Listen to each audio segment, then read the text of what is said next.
Hola, ¿cómo están? Bienvenidos nuevamente a Fit Mommy. Estamos desde Radio 13 Digital transmitiendo en vivo por la frecuencia 1390 AM.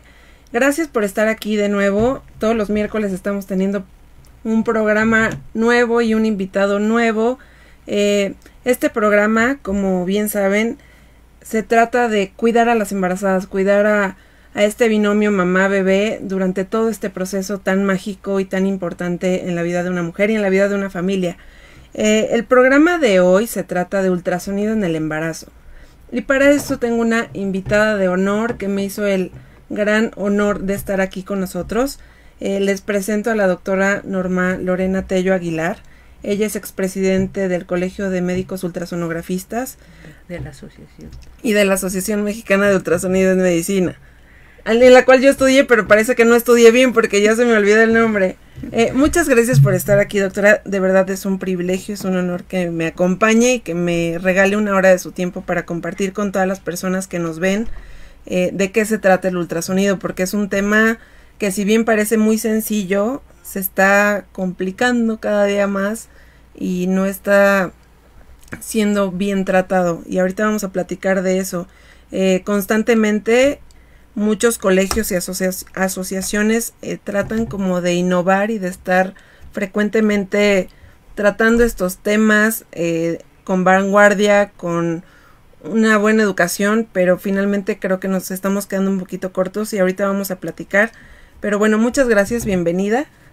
No, gracias a ti, Sareli, me da mucho gusto estar aquí contigo y agradezco esta invitación. Con gusto podemos platicar sobre este tema que a ambas nos apasiona tanto y pues que llena mucho tiempo de nuestra vida, ¿no? De nuestra educación de tipo profesional. Y déjenme contarles algo más. La doctora está representando el día de hoy a Fetal Medicine México. Ella es egresada de la primera generación de personas o de médicos que se están certificando, y vamos a hablar en un ratito de qué es la certificación, porque es muy importante que al día de hoy quienes nos dedicamos a hacer ultrasonido, quienes nos dedicamos a ver a pacientes embarazadas, certifiquemos que sabemos hacer las cosas y que las sabemos hacer bien. Hoy día, como muchos saben, el problema de muerte materna y fetal es una constante. Se siguen viendo terapias intensivas llenas de pacientes preeclámpticas que pudieron haber sido rastreadas, prevenidas, tratadas, y si bien la iban a presentar, pudieron tener un mejor desenlace. Y bueno, quiero introducirlas un poquito y quiero que entremos en materia. Vamos a introducir primero a ustedes qué es el ultrasonido, y para esto le vamos a preguntar a grosso modo, ¿qué es el ultrasonido, doctora Tello? Bueno, como sabemos, el ultrasonido es una aplicación o un estudio, sí, que se ha hecho de una forma muy popular en toda la población. Este es con la finalidad de hacer una exploración del feto, saber las características del feto, saber las condiciones maternas, pero como todo va a tener una cierta limitantes, ¿sí? No sé si dependiendo de las características maternas podemos tener algunas limitantes en cuanto a la piel, tejido graso, el feto, la posición, líquido amniótico, y todo eso nos va a evitar que podamos ver de forma adecuada al feto. ¿Cómo funciona el ultrasonido? Muchas personas que nos están escuchando han escuchado ultrasonido, y quiero hacer énfasis que no solo sirve para hacer ultrasonido de bebés o de mamás embarazadas. Con ultrasonido podemos ver muchas cosas. El día de hoy nos estamos enfocando en ultrasonido en obstetricia, y me gustaría que la gente supiera cómo funciona ese aparatito mágico que pareciera una bola de cristal que nos dice todo, pero finalmente en muchos casos se queda cortito en algunas cosas. ¿Cómo funciona? Es una serie de emisión de sonido a unas frecuencias muy altas, donde va a registrar las estructuras, o sea, registra las estructuras y lo convierte en una computadora a medio de imágenes de diferentes tonos de grises. Entonces nosotros educamos nuestro ojo para saber qué condiciones tiene el hueso, el músculo, los órganos, el líquido amniótico, y eso nosotros lo vamos a ver en diferente escala de grises. Y para muchas pacientes que nos preguntan, ¿usa radiación? No. ¿Lastima al feto? No, si nosotros estamos rodeados ahora con tanta tecnología en la ciudad, tenemos sistemas de ultrasonido en la calle, con eso nos tienen presos con lo de las velocidades y todo eso. Es inocuo para el ser humano, inocuo para los animales, para todas las plantas. Nosotros no percibimos las frecuencias por el oído humano, por eso se llama ultrasonido, son a frecuencias altísimas y no lo percibimos, está volando por todo nuestro medio. No se concentra, no se suma, no tenemos que poner condiciones especiales en nuestro consultorio como emplomado como lo sucede con los rayos X. Ese sí es perjudicial en el embarazo. Sí, y esta pregunta iba encaminada porque no sé si en su práctica diaria muchas pacientes preguntan cuántos ultrasonidos se tienen que hacer, cuándo se los tienen que hacer, si es malo para su bebé estarlos repitiendo constantemente. Y entonces, pues bueno, gracias por aclararnos que esto se maneja con sonido, con ondas de ultrasonido, y que finalmente no afectan en ningún momento ni a la mamá, ni al bebé, ni afectan las repeticiones que éstas tengan. Si bien tienen que ser determinadas por su médico cuándo y cada cuánto. Claro, existen protocolos donde lo sugerido en un embarazo sin ninguna complicación se haga de 3 a 4 ultrasonidos.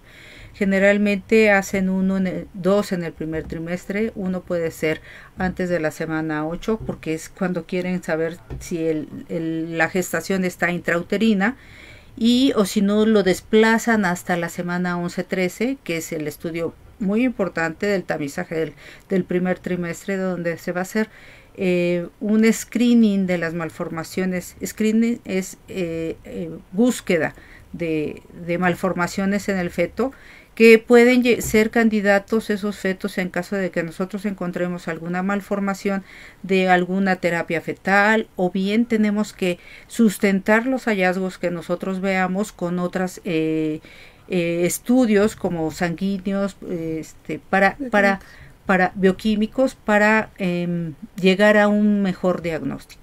Si tuviéramos que hacer un mapa o hacerles un mapa a las pacientes de cuántos ultrasonidos son importantes durante su embarazo, ¿qué les diríamos? Por ejemplo, una vez que tienen ausencia de su periodo menstrual, ¿qué continúa? ¿Hacerlo de forma inmediata? ¿Se vería vía pélvica?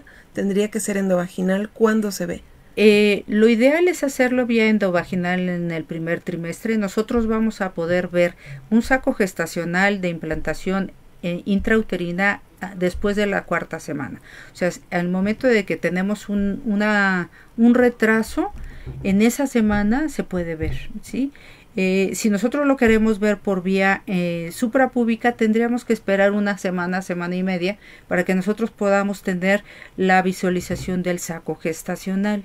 Entonces estamos hablando que en el periodo de las 4 o 5 semanas sería vía endovaginal para confirmar la presencia del saco gestacional intrauterino, y vía abdominal en la semana 6. ¿Sí? Con eso nosotros podríamos confirmar al 100% que existe un saco gestacional intrauterino. Muchas pacientes le tienen miedo o respeto a la vía endovaginal. ¿En qué consiste?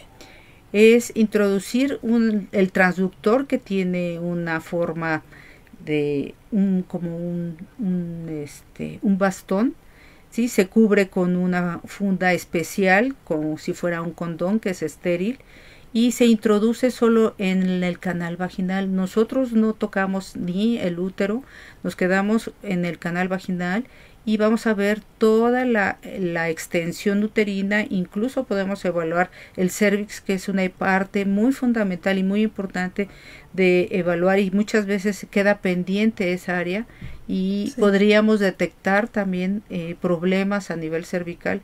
Entonces creo que la vía ideal para estudiar en el primer trimestre sería la vía endovaginal, porque la abdominal tendríamos que tener vejiga llena. Si estamos pensando que empieza con las náuseas y el vómito y tendría que tomar 1,5 litros, generalmente es casi imposible. ¿Sí? Las pacientes realmente llegan odiándonos porque les decimos, tienes que tomar 1,5 litros y esperar 1 hora y tienes que tener muchos deseos de hacer pipí, y es cuando nosotros vamos a poder ver. Y a los médicos que nos están escuchando queremos hacerles hincapié en esta vía. La idea es que una vez que llegue una paciente que les diga que tiene ausencia de su periodo menstrual, primero, y no sé si esté de acuerdo conmigo, hay que hacer un estudio bioquímico. Claro. Y después de esto ya habrá que hacer un estudio endocavitario, y así hay que solicitarlo, porque muchas veces lo dejan a decisión de la paciente, y la paciente obviamente, si no está bien informada, cree que la van a lastimar y cree que van a lastimar a su bebé. Sí, luego lo que yo me he encontrado es con la idea de que pudiera generar aborto. Claro.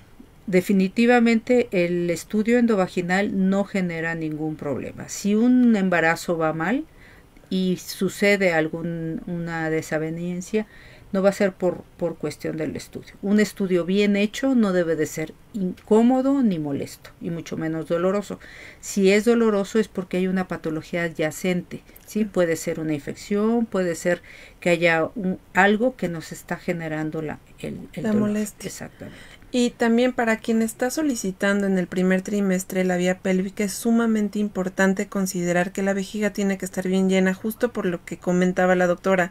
Es sumamente importante revisar la longitud cervical.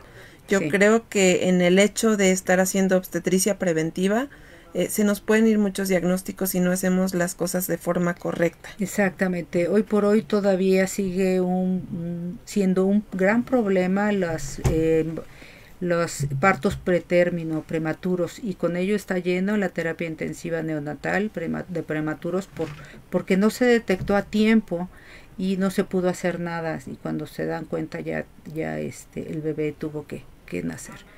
Entonces eso se hubiera podido detectar si nosotros vemos cambios a nivel cervical de forma temprana. ¿Cuáles serían esos cambios en forma general? O sea, ¿por qué es necesario revisar el cuello del útero? El útero es la estructura que me va a mantener dentro el cérvix es la estructura que me va a mantener dentro. El saco gestacional es la puerta. Yo siempre les digo a mis pacientes, es la puerta. Si yo dejo la puerta abierta, se me va a salir el bebé. Claro. Entonces, el cérvix no va a abrirse de momento, sino puede empezar a tener cambios en cuanto a la longitud. Y nosotros vamos a ir viendo una apertura del orificio cervical interno en forma de embudo. Y también hay una prueba que se llama estrés cervical, que nosotros le pedimos al paciente o hacemos una pequeña presión para ver si ese cérvix está suave, está laxo y se abre fácilmente. Entonces nosotros ahí podemos ver que ese no nos va a mantener el embarazo durante todo el tiempo que se requiere. Que corre más riesgo. Y pasando este estudio, continúa el tamiz de primer trimestre. ¿De qué se trata? Ese estudio tiene fecha muy, muy específica. El por qué. Debe de realizarse de la semana 11 a la 13. Específicamente lo ideal es hacerlo en la semana 12. ¿Sí? Y antes decía que se tenía que hacer por vía endovaginal, pero finalmente ahora todo el protocolo de la Fetal Medicine Foundation es hacerlo vía suprapúbica. Las condiciones del feto ya nos permiten ver estructuras, y además la calidad de las máquinas de alta gama, bueno, es que están cada día fenomenales. Idealmente es hacerlo con ultrasonidos de alta gama. Definitivamente, o sea, yo sí les recomiendo que cuando se hagan ese estudio sean en lugares certificados, que sea con equipos de alta gama, con gente calificada. No todo mundo puede hacer un estudio, un tamizaje de forma adecuada.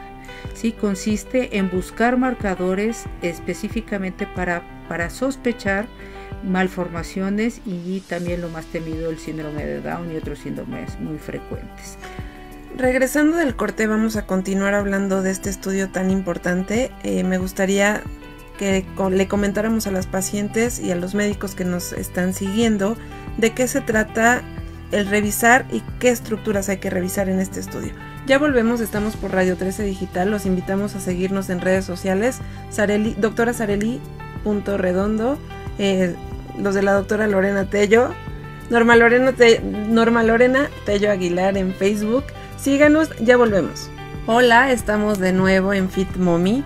Estoy con la doctora Norma Tello hablando de ultrasonido en el embarazo y todo lo que tiene que ver con esta prueba diagnóstica que todos los días se está realizando en mujeres embarazadas y que finalmente tiene el fin de cuidar, de vigilar y de acompañar a este embarazo.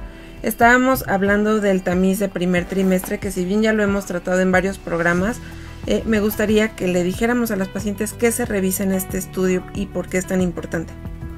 Bueno, vamos a revisar realmente toda la anatomía fetal que nos permite en este tiempo evaluar, pero sí confirmamos como que esté bien osificado el cráneo, que es importante. Nosotros podemos hacer en esta etapa un diagnóstico temprano de un defecto a nivel del cráneo, que es una alteración muy grave del tubo neural. ¿Sí? Que esté cerrado el tórax y el abdomen, que esté en buena posición el corazón, que el estómago también esté y que esté presente. Nosotros también ya podemos ver la vejiga y con ello confirmamos que los riñones ya están funcionando. A ese momento también podemos ver que los riñones no estén dilatados y vemos la ecogenicidad de las asas intestinales, que este es un marcador menor también de problemas cromosómicos. La forma de las extremidades tanto superiores e inferiores y que estén íntegras las tres porciones. Las manos se pueden contar los dedos y en pies nada más podemos ver la orientación, el ángulo de los pies, y eso nos orienta a que no hay ningún defecto de posición. En columna podemos ver también si existiese alguna alteración grave, ¿sí?, del tubo neural, la famosa espina bífida. Nosotros podemos ver que no haya defectos también a nivel del corazón, de la válvula tricúspide, que es una de las válvulas que con mayor frecuencia tienen alteraciones, y nosotros podemos detectarla desde esta forma y orientar para que se le hagan estudios más avanzados al bebé. Vemos la posición de la placenta. Sin embargo, la placenta en esta etapa todavía va a migrar, así decimos, generalmente en el primer trimestre un porcentaje muy alto son placentas bajas, pero sí podemos hacer el diagnóstico de una placenta previa oclusiva total. Esa nunca va a subir, ¿sí? Podemos ver que el cérvix esté cerrado, que no haya ninguna patología uterina como miomas o alteraciones de tipo mulleriano, que son defectos uterinos. Líquido amniótico, generalmente el líquido amniótico en esta etapa es estable, pero si hubiese alguna fractura, una ruptura de la bolsa, lo vamos a ver disminuido. Es importante también si no ha estado en contacto, me ha tocado ver pacientes que han estado en contacto con alguna paciente viral, y vemos septos a nivel de la cavidad amniótica, y ese es un dato importante. O sea, realmente es una ventana donde nosotros podemos hacer gran análisis del feto. A nivel de la cara, nosotros vamos a ver que estén las dos órbitas, que estén los dos ojos con los cristalinos, que esté presente el triángulo retronasal, ¿sí?, que esté presente el hueso nasal, que es un marcador muy importante para descartar problemas cromosómicos. El más frecuente es el síndrome de Down. Si nosotros hacemos una retrospectiva, todos los bebés que tienen esta patología tienen una facies muy característica, y esto es porque el hueso nasal no se les forma.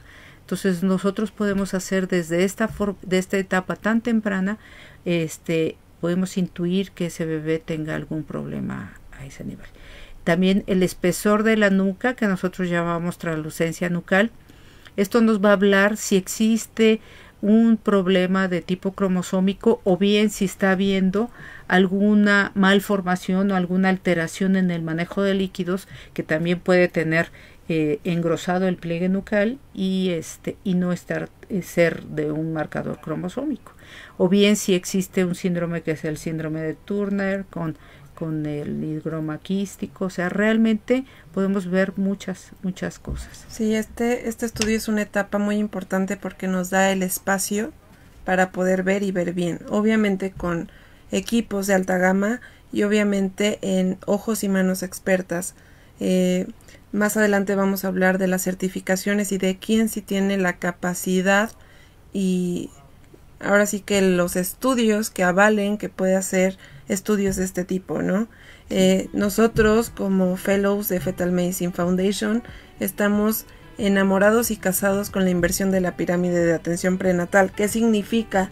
Antes se diagnosticaban a los bebés en etapas muy avanzadas y entonces ya no había mucho que hacer o mucho que ofrecer o cómo acompañar a la paciente porque ya estabas como muy adelante. Hoy por hoy tenemos este tipo de estudios que tienen que hacerse a toda la población. No hay paciente que no sea que no necesite un estudio de este tipo, que esté como fuera para hacerse.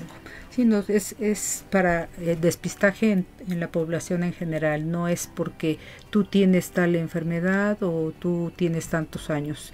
Pueden ser jóvenes, pueden ser de edad avanzada, todos entran dentro del protocolo de atención. Sí. Y es muy importante que lo tomen en cuenta y que vayan a centros certificados. En un momentito vamos a hablar de esto, porque tienen que poner su cuerpo y a este bebito en manos expertas para que realicen un tamiz de este tipo. Y después el siguiente estudio, ya hablamos del primero que es cuando te falta la menstruación y hay que ver implantación, cantidad de fetos, vitalidad y tal. Este tamizaje, ¿qué sigue? Después el del segundo trimestre, que es el estudio estructural, se realiza de la 20 a la 24, en algunos centros lo extienden hasta las 28. Bueno, finalmente esto es para completar todo lo que no pudimos ver en el primer trimestre. Aquí nosotros ya podemos hacer una evaluación mucho más detallada de estructuras a nivel cerebral, porque debemos de ver plexos coroides, ventrículos laterales, cerebelo, todo eso. Si está anormal, nos está hablando de patología. No lo podemos ver muchas de estas estructuras en el primer trimestre y no quiere decir que no están, pero todavía no son visibles. No se han desarrollado para que sean evaluadas. Cada una de estas estructuras nos dicen de alguna patología. ¿Sí? Así es de que podemos ver desde la cabeza hasta los pies detalladamente. Y podemos encontrar muchas otras alteraciones que en el primer trimestre no fueron detectadas. Sí, justo por lo que mencionaba, el tamaño en el primer trimestre no te da para ver estructuras tan finas que sí se revisan en el segundo trimestre. Sí, nosotros valoramos un feto en el primer trimestre, si lo medimos de la cabeza hasta los piecitos, máxima tiene 14 centímetros. Quitándole las piernitas, estamos hablando de que estamos revisando un producto de 8 centímetros. Sí, 84. Y si vemos a un feto ya de 24 semanas, ya estamos hablando de un feto que tiene unas dimensiones mucho mayores. Y este estudio es importante y en resumen, el segundo trimestre es importante porque nosotros quienes nos dedicamos a hacerlo, hacemos un checklist y vamos revisando desde el pelo literal, sí, hasta la punta del pie. Hasta la uña del dedo gordo. Sí, más adelante vamos a ver si con ultrasonido, a pesar de estos estudios especiales, se ve absolutamente todo o no. Y ahorita me va a contestar eso, pero no quiero dejar pasar el estudio de tercer trimestre. El tercer trimestre también se va a hacer otra revisión de la anatomía. Siempre en cada estudio se tiene que revisar. ¿Por qué? Porque hay patologías que se hacen presentes de forma tardía. Nosotros podemos pensar que todo va a funcionar de forma adecuada y en el transcurso de la evolución algo hubo que lo afectó y no lo dejó avanzar de forma adecuada. Entonces siempre tenemos que revisar, tenemos que hacer la fetometría, que quiere decir, vamos a ver que su crecimiento sea armónico, que su actitud del feto sea adecuada. Nosotros tenemos que ver, todos los fetos tienen un comportamiento dentro del útero y eso nos habla a nosotros de si están contentos o no, si están felices o no, si están sufriendo o no. Entonces realmente nosotros nunca nos vamos a cansar de verlos. Jamás. Aunque no tengamos ningún nexo emocional con ellos, de verdad es algo maravilloso poder verlos, participar en esa etapa tan bonita que es un embarazo y poder ayudar a todas las mamás, sí, y a todos los fetos, porque hay muchos que nos dicen ellos, ayúdame. ¿Sí? Literal, hoy por hoy tenemos muchas terapias. Estuvo con nosotros el doctor Villagómez, que es cirujano fetal. Hay muchas terapias, mamás, médicos que nos escuchan, donde ya podemos ayudar a estos bebés que tienen algunas situaciones que hoy día son quirúrgicas in útero. Exacto. Y que ya podemos restablecer y hacerlos llegar al nacimiento restituidos y con menos complicaciones. Con las ¿no? mejores condiciones, sí, con las mejores condiciones. El chiste es darles una buena calidad de vida, ¿no? Nosotros como sonografistas no podemos hacer procedimientos, pero sí tenemos la capacidad de hacer el diagnóstico y pedir la ayuda de los médicos materno-fetales, los cirujanos, para que hagan todo el procedimiento. Sí, literal, estamos siendo un filtro. Exactamente. Entonces hay que instruirnos, estudiar, no parar de estudiar, enamorarnos de la obstetricia preventiva, enamorarnos del ultrasonido obstétrico, porque es una ventana de oportunidades para esa familia y para ese bebé. Claro. Y con esto viene otra pregunta. ¿Es necesario hacer más estudios que estos 4 que mencionamos? 3. Todo depende de las condiciones maternas. En una población sin ninguna complicación, ese es el número de estudios que se hacen.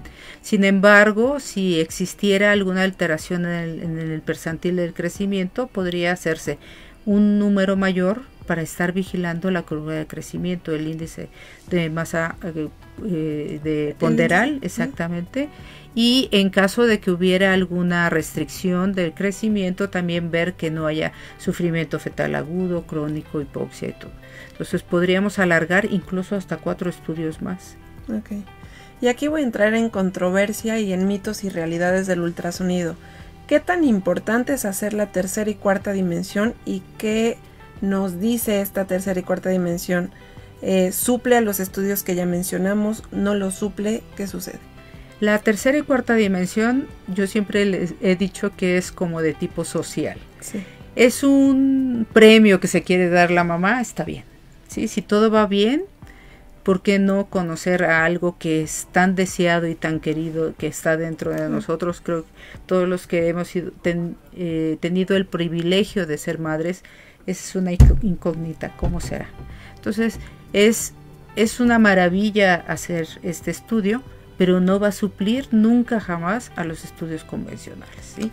La escala de grises hoy por hoy será siempre el método de diagnóstico para hacer la evaluación de su bebé. Si quiere sumarle la obtención de las imágenes de forma volumétrica, adelante, pero no suple. Pero no suple. Y es que muchas mamás tienen la idea de que si es con colorcito, se ve mejor, es como suple a todo lo demás, con ese ya sabes si está bien o no está bien.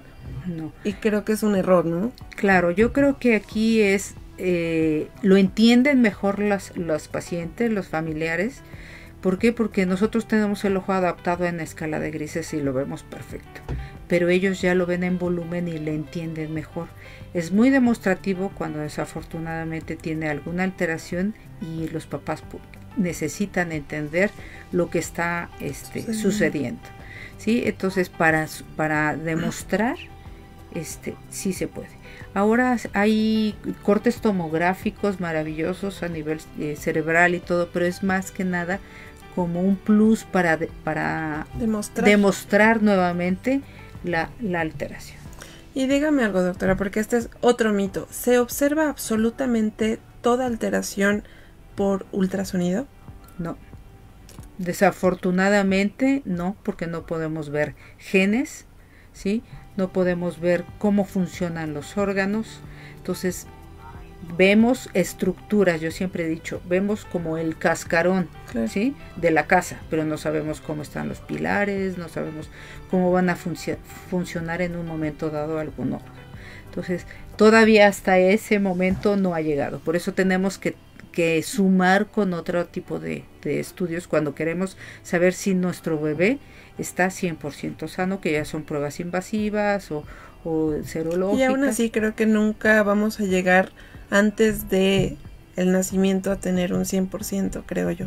Yo creo, o sea, te va a decir el mapa que tienes tus cromosomas perfectos, pero no sabemos si van a funcionar, si tiene algún problema de tipo funcional de algún órgano. Y antes de terminar con este bloque, ¿quién debe de realizar el ultrasonido? Cualquier médico que esté capacitado para hacerlo, ¿sí? Tiene que ser obligadamente un médico, ¿sí? Puede ser un ginecólogo, puede ser un radiólogo, puede ser un médico general con un adiestramiento adecuado, ¿sí? La norma para el ultrasonido dice que cualquier médico que demuestre la capacitación de más de 1000 horas de estudio está avalado para hacer estudios de ultrasonido. Sin embargo, el estudio del tamizaje todavía tiene que estar mucho más capacitado, tomar cursos de especialización, cursos de certificación para detallar y hacer las cosas de una manera más correcta. Sí. Regresando al corte, vamos a hablar justo de esto. ¿Dónde hay que estudiar ultrasonido? ¿Quién está capacitado? ¿Quién sí tiene la pericia para hacer estudios avanzados? Ya regresamos, estamos en Radio 13 Digital, en Fit Mommy, síganos. No se olviden, todos los miércoles nos vemos por aquí y ya volvemos. Hola, regresamos a Fit Mommy. Estamos con la doctora Norma Tello hablando de ultrasonido en obstetricia o en el embarazo. Y estamos ya en el último bloque y estábamos hablando de quién debe de realizar el ultrasonido básico y quién debe de realizar el ultrasonido avanzado. Bueno, aquí serían dos médicos. El primero, el básico, puede ser cualquier médico que haya tomado un entrenamiento de 1 año en escuelas calificadas con un número de horas mayor a 1000 horas. ¿Sí? Y bueno, es como todo, se va obteniendo más expertise conforme va uno observando, haciendo.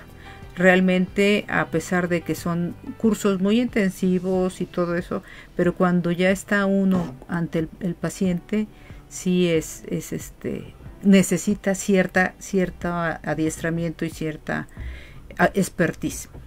¿Sí? Sin embargo, cuando salen de estas escuelas, salen con la capacidad de ver todo en general, global. Si ven algo que no les llama, o sea, que no les es algo que está fuera de lo habitual, generalmente en ese momento pueden canalizarlo a otro médico con mayor experiencia, sus profesores o algo, y ya pueden transmitir las imágenes y tomar algún comentario. El de los tamizajes sí es recomendado hacerlo con gente que esté certificada, ¿sí? Certificada quiere decir que se ha pasado un examen, un curso, y estamos avalados, bueno, en este caso nosotros estamos avalados por la Fetal Medicine Foundation, que está avalada por el doctor Kypros Nicolaides de Inglaterra.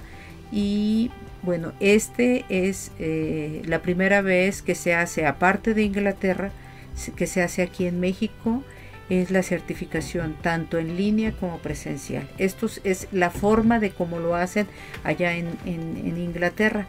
Toman el curso los fellow, están en capacitación, hacen sus exámenes en línea, presenciales, y les dan, si pasan todos los exámenes, les dan su acreditación. Esto ya lo están haciendo también aquí en México con una asociación que es la Fetal Medicine México, que es rama directa de la Fetal Medicine Foundation. Y para quien no está como muy asociado a esto, la máxima escuela o la máxima organización, en mi criterio, que se dedica a la investigación, es la Fetal Medicine Foundation. Esta está en Londres, y habitualmente quienes estaban certificados o iban a Londres a hacer un fellowship o se calificaban en línea enviando algunas imágenes, pero finalmente quienes eran extranjeros o éramos extranjeros no teníamos un examen presencial donde demostráramos nuestras habilidades. Exacto. Y hoy día Fetal Medicine México trae esto, ¿no? Somos la filial en México de Fetal Medicine Foundation, y además de esto está siendo pionero por mandato del doctor Kipros o porque nos dio la oportunidad de hacer esto y ser los primeros en hacerlo, de hacer la certificación en línea. En línea y presencial, ¿en qué consiste?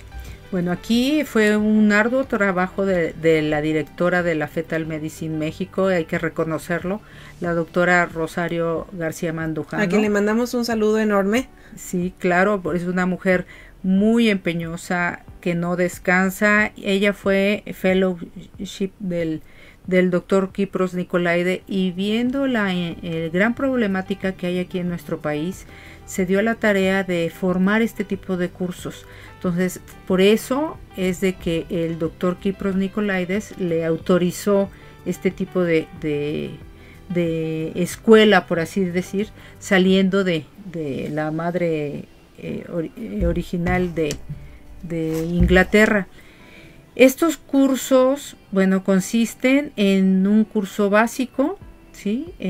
Todo del primer trimestre. Ahorita está habiendo un curso de certificación del primer trimestre. Acaba de llevarse a cabo el de Tuzla. En este mes, en septiembre, digo en próximas fechas tenemos en agosto, 22, 23 y 24. 23, 24 y 25, si no en Puebla, mal. Exactamente. En Puebla, 20, 21 y 22 de septiembre, son 2 bloques.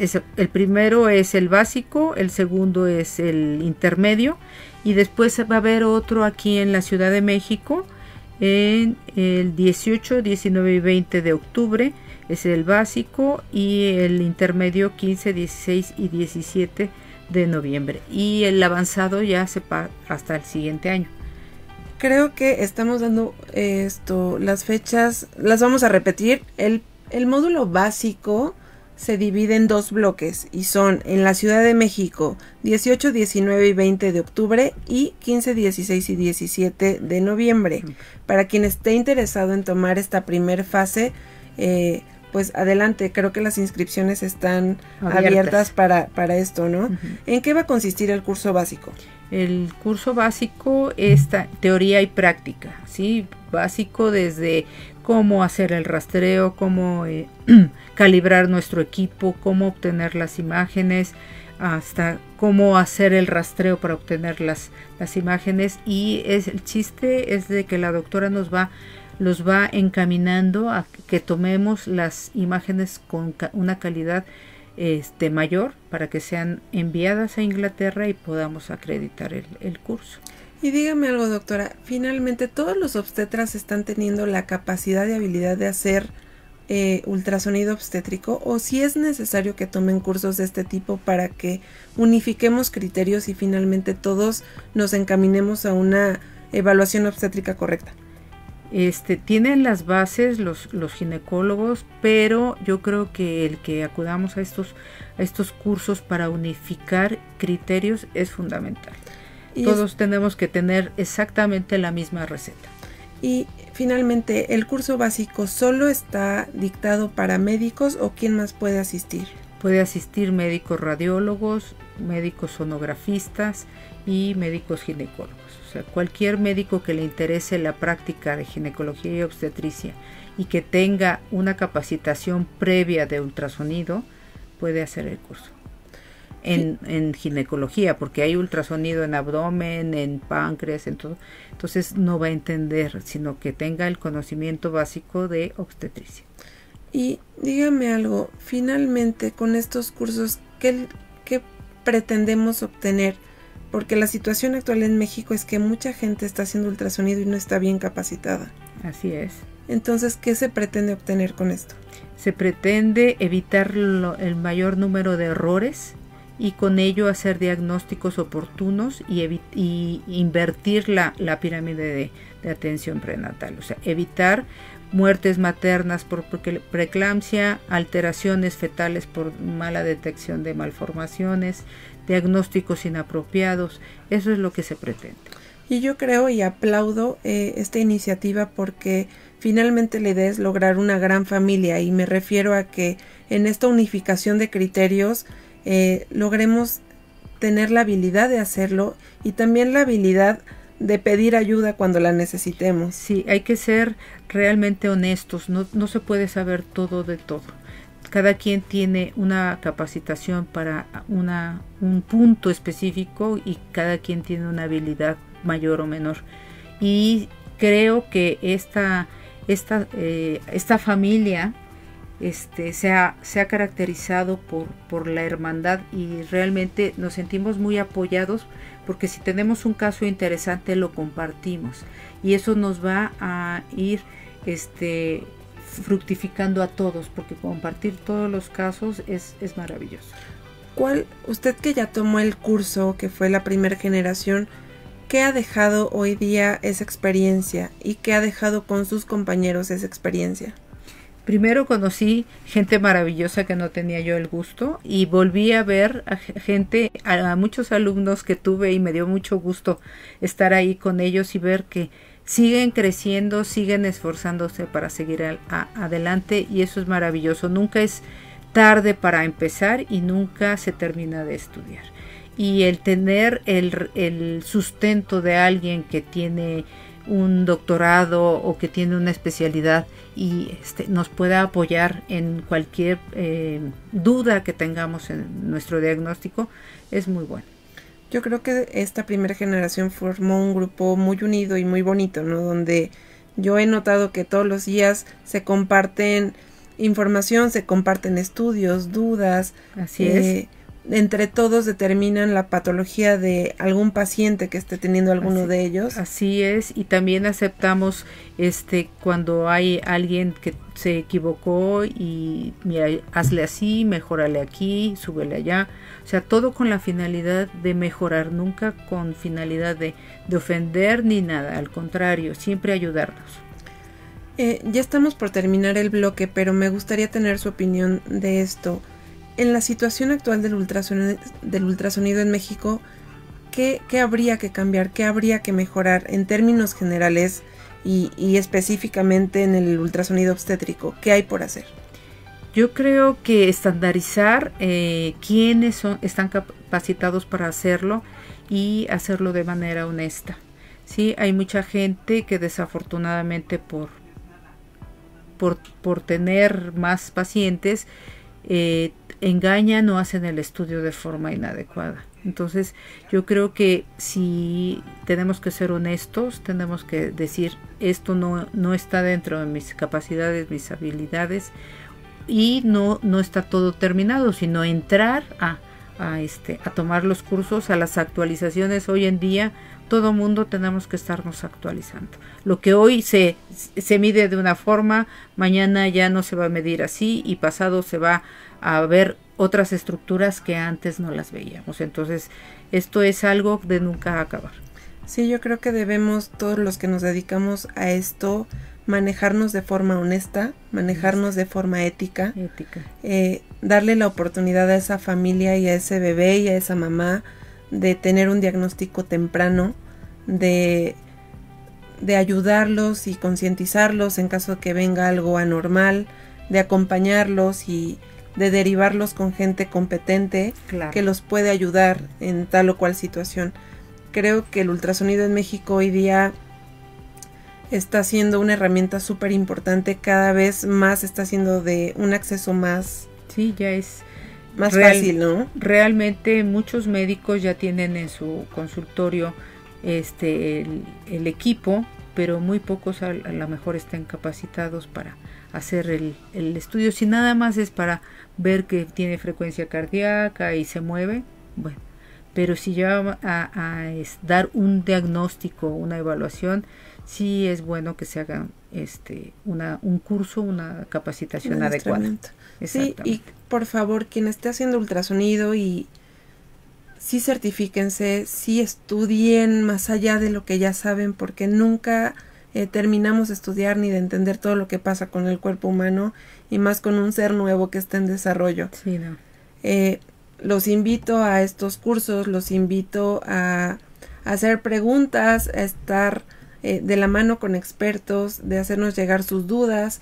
Y bueno, estamos por terminar. ¿Algo más para terminar, doctora Tello?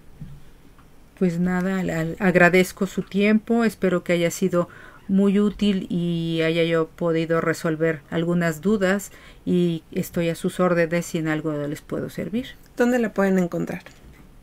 Bueno, yo mi consultorio de forma particular está en la Colonia del Valle. ¿Puedo decir? Sí, échese su comercial. Mi comercial. En Insurgentes Sur 598, despacho 704, y los teléfonos de contacto son 55 55 84 22 27 y 55 52 64 49 75. Créanme que van a estar en muy buenas manos. Es parte del equipo de Fetal Medicine México, de médicos certificados para hacer tamiz. Síganos en redes sociales. Gracias por estar aquí. Cualquier duda la podremos contestar más adelante. Háganla llegar. Y pues muchas gracias. Nos vemos el próximo miércoles. Que tengan muy buena tarde. Buena tarde.